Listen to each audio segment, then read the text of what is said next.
qual tipo de fundo imobiliário é mais arriscado e qual tipo é mais conservador. Fundos imobiliários de papel, fundos imobiliários de tijolo? Fica até o final desse vídeo que eu vou te dar uma aula sobre esse tema. Sem mais enrolação, bora para a tela. Eu preparei um mapa mental falando um pouco sobre os riscos dos fundos imobiliários. Só que para isso, eu preciso primeiro explicar quais são os dois tipos de fundo imobiliário que a gente tem. Fundos de tijolo e fundos de papel. E o que são os fundos de tijolo? Os fundos de tijolo são aqueles fundos que investem em imóveis físicos. E esses imóveis físicos podem ser shoppings, podem ser galpões logísticos, podem ser lajes corporativas. Eu, particularmente, possuo dois fundos imobiliários de shoppings, que são o XPML11 e o HSML11. E possuo também dois fundos de galpões logísticos, que são o XPLG11 e o GGRC11. Fundos de lajes corporativas eu não possuo nenhum por enquanto. E falando um pouco sobre os fundos de papéis, eles são fundos que investem em dívidas do setor imobiliário,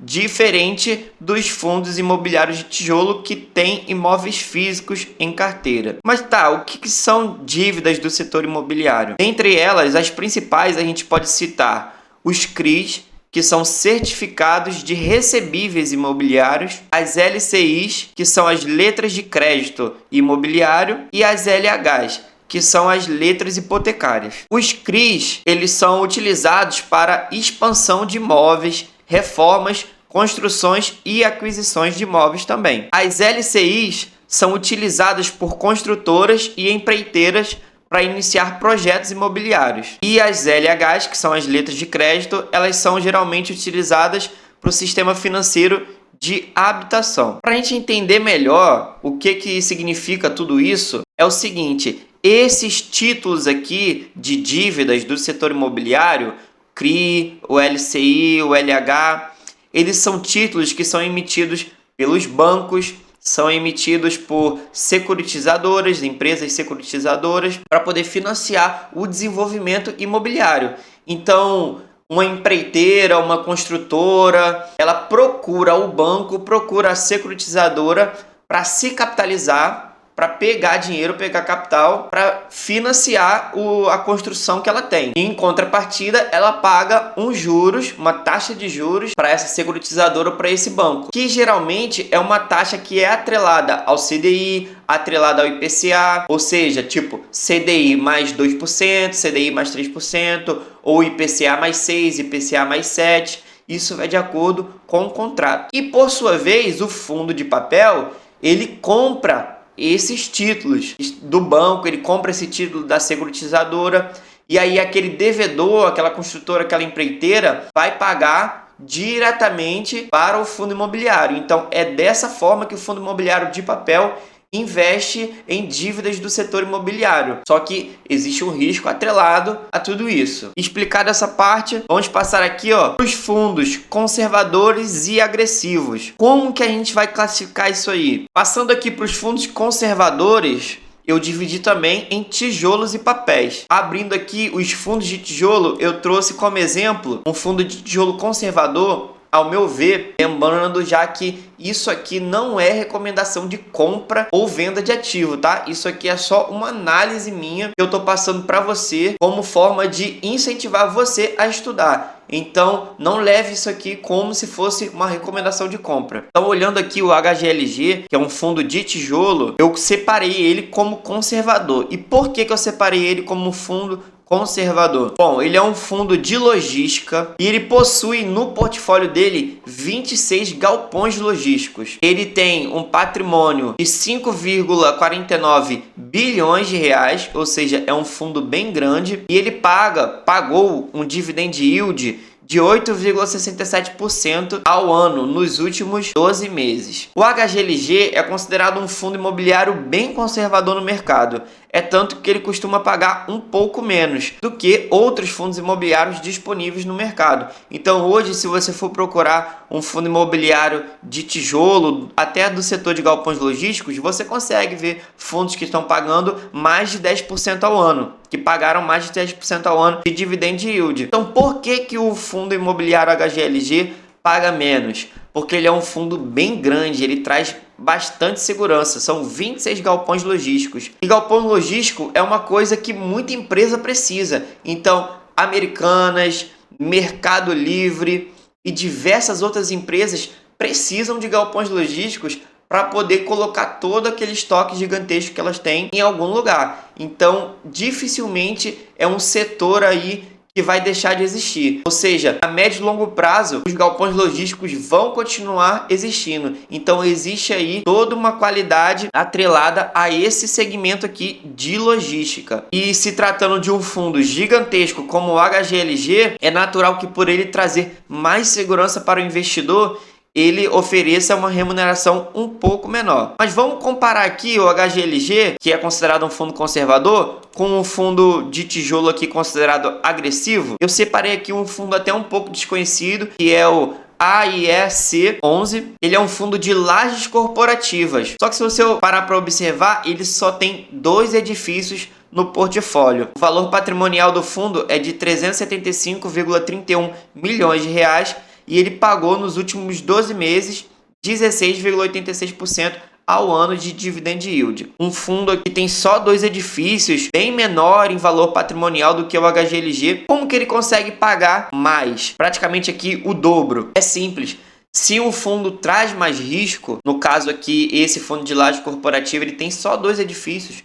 Olha esse HGLG aqui. O fundo de logística, 26 galpões. Então, aonde você acha que está mais diversificado? Com certeza no HGLG. Então, por esse fundo imobiliário aqui não ter uma boa diversificação, ser um fundo aqui bem concentrado e também bem menor, ele tem que oferecer um dividend yield maior. Ele tem que fazer mais pagamentos para poder atrair o investidor. Só por essa comparação entre o HGLG e o AIEC 11, a gente já pode ver que tá claro aqui qual é o fundo de tijolo mais conservador, qual que é o fundo de tijolo mais agressivo. É simples, é só você comparar o portfólio do fundo, comparar o tamanho dele e o quanto ele está pagando. Você vai conseguir já perceber qual que é o fundo mais arriscado, qual que é o fundo mais conservador. E fazendo aqui uma observação, pelo menos nesse momento, eu considero os fundos imobiliários de tijolos do segmento de logística mais conservadores no geral do que os fundos de laje corporativa. É só a gente parar para pensar no que foi vivido na pandemia. As empresas tiveram que sair dos seus escritórios e colocar os seus funcionários para trabalhar em home office. Então, essa cultura do home office é algo que vem ganhando força. E os fundos de lajes corporativas sofreram bastante com isso. Ao contrário dos fundos de logística, que, como eu já tinha falado anteriormente, os galpões logísticos vão continuar existindo, que as empresas precisam de um lugar grande para colocar os seus estoques. Agora, partindo aqui para os fundos de papel, vamos abrir aqui esse fundo de papel. Eu separei como conservador e eu coloquei aqui o MXRF11. Particularmente, ele é um fundo que eu possuo em carteira. O HGLG, como eu tinha falado antes, eu não possuo em carteira. E nem esse fundo aqui, o AIEC 11. Por que eu separei o MXRF11 como um fundo de papel conservador? Bom, diferente dos fundos de tijolos, os fundos de papéis, eles já têm uma pré-classificação que ajuda a gente a identificar se ele é conservador ou agressivo, que são os fundos High Grade e os fundos High Yield. No caso do MXRF11, ele é um fundo High Grade. E se a gente for olhar para o tamanho dele aqui, a gente vê que ele é um fundo de 4,02 bilhões em valor patrimonial. Ele pagou nos últimos 12 meses aqui um dividend yield de 12,67% ao ano. E se a gente for dar uma olhada na carteira de CRIs dele, de certificado de recebíveis imobiliários, a gente vê que ele é um fundo que ele é remunerado a uma taxa de IPCA mais 8,72% e CDI mais 2,67%. Tá, João Pedro? Mas essas taxas aqui de remuneração do book de CRIs do MXRF11 é uma taxa considerada alta, é uma taxa considerada baixa? Vamos comparar aqui com um outro fundo de papel chamado DEVA11, que eu já tive em carteira. E já vou falar o motivo por que eu tive esse fundo em carteira e não tenho mais. E por que eu considerei esse fundo agressivo? Quando a gente abre aqui, a gente já vê que a classificação dele é de fundo High Yield. High Yield, em tradução livre, significa alto rendimento. Por que ele é classificado como alto rendimento? Se é alto rendimento, deve ser bom, né? Ele é classificado como alto rendimento porque ele paga altos dividendos. Aqui, no caso, ele pagou 18,94% de dividend yield nos últimos 12 meses. Só que por que ele paga mais que o MXRF11? Com certeza é porque ele tem um risco maior atrelado.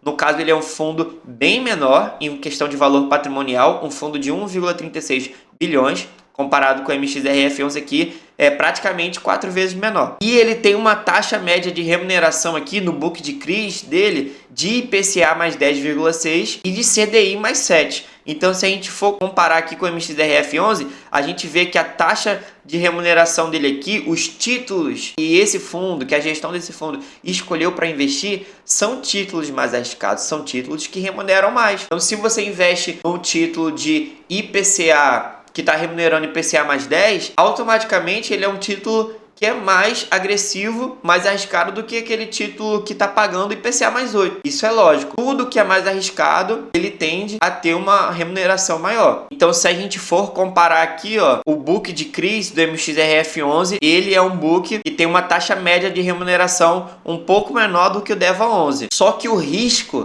aqui está na inadimplência. Será que aquela empreiteira, aquela construtora que está pagando esse CRI que o DEVA11 está investindo, será que essa empresa, ela é uma empresa que tem credibilidade? Será que ela é uma empresa que está adimplente, uma construtora, uma empreiteira que está adimplente, que está pagando certinho? Aí é que tá. Quando você tem uma taxa de IPCA mais 10,6, é uma taxa considerada já elevada no mercado, conforme esse IPCA vai crescendo, que é a inflação, isso aí vai se tornando uma dívida mais cara. Então, quanto maior essa taxa de remuneração, mais corre o risco daquela empreiteira que tem essa dívida não pagar. Então, o que aconteceu com o DEVA11 foi que ele teve uma taxa de inadimplência e tem até hoje uma taxa de inadimplência alta. Então, não adianta você tá investindo aqui num título da dívida imobiliária que está te remunerando muito bem se aquele devedor não está pagando. Então não adianta. Então você tem um risco atrelado aqui. Conforme a inflação sobe, que a inflação é o IPCA, isso aqui fica mais caro. Se o IPCA hoje é de 4%,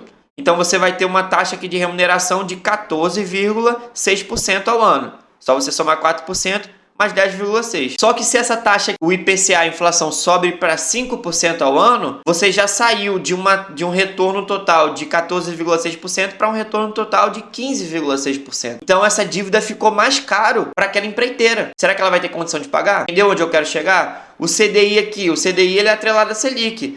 Cada vez que a Selic é reajustada para cima, essa dívida aqui fica mais caro para aquela construtora. Então corre o risco dela não pagar. Então esse é o risco atrelado aqui. Se esse fundo imobiliário de papel investe em título que está pagando um pouco menos, ele corre menos risco daquele devedor ficar inadimplente. E aí ele consegue te pagar certinho, você consegue ter uma previsibilidade. E isso que vai definir se um fundo imobiliário de papel é high grade ou é high yield. Particularmente aqui já tive DEVA11 lá atrás, quando eu estava iniciando os meus investimentos.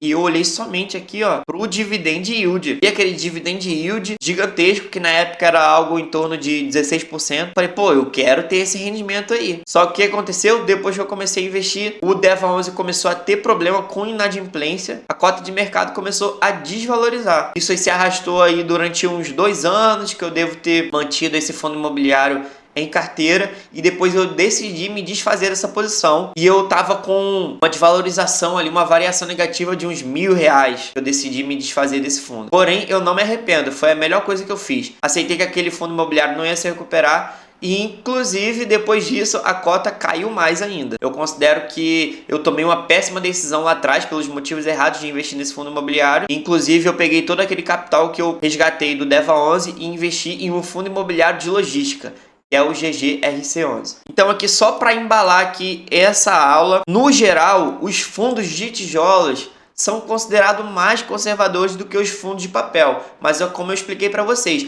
dentro de cada categoria aqui, dentro de cada tipo, tem os fundos mais arriscados e tem os fundos mais conservadores. Mas no geral, os fundos de tijolo são fundos mais conservadores do que os fundos de papel, pelo simples fato deles terem imóveis físicos, que é uma garantia para você investidor. Então eles não investem em dívida, eles investem em imóveis físicos. Isso aí traz uma segurança maior para quem está investindo.